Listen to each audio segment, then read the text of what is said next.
Stop nagging your kids. You might not realize it, but every time you remind them to do something, you're actually undermining their initiative. Have you ever noticed this scenario? The child was already walking towards the refrigerator, planning to close the door after getting what he needed. But the adult couldn't help but say from behind, "Remember to close the refrigerator door." As a result, instead of closing it immediately, the child paused for a few more seconds and even deliberately didn't close it. You might think this child is too disobedient, but in psychology, this phenomenon is called psychological resistance. When someone is about to do something and is reminded just before taking action, they suddenly feel a sense of being controlled. To retain their sense of autonomy, they may choose not to do it. Especially for children, these constant reminders and urgings for small things are quietly eroding their intrinsic motivation, transforming what they were willing to do into something they have to do because their parents told them to. If you observe carefully, you'll find similar scenarios everywhere in life.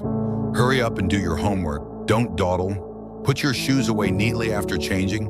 Remember to turn off the tap after washing your hands. You might think these are just reminders to help them form good habits, but what the children receive is a feeling of distrust and interference.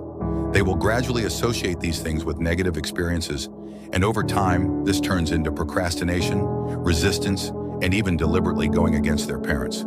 Children who are constantly over-reminded lose their ability to think independently.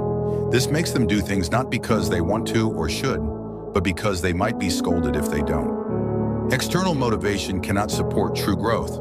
True growth requires cultivating self-motivation, allowing children to develop an inner voice that says, "I do this because I want to and I choose to."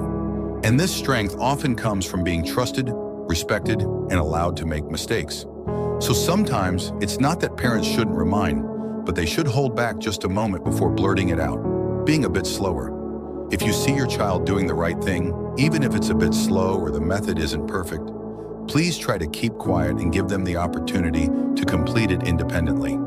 Maybe just by giving up one reminder, you'll get a small sense of achievement from them closing the door on their own and a silent trust in you.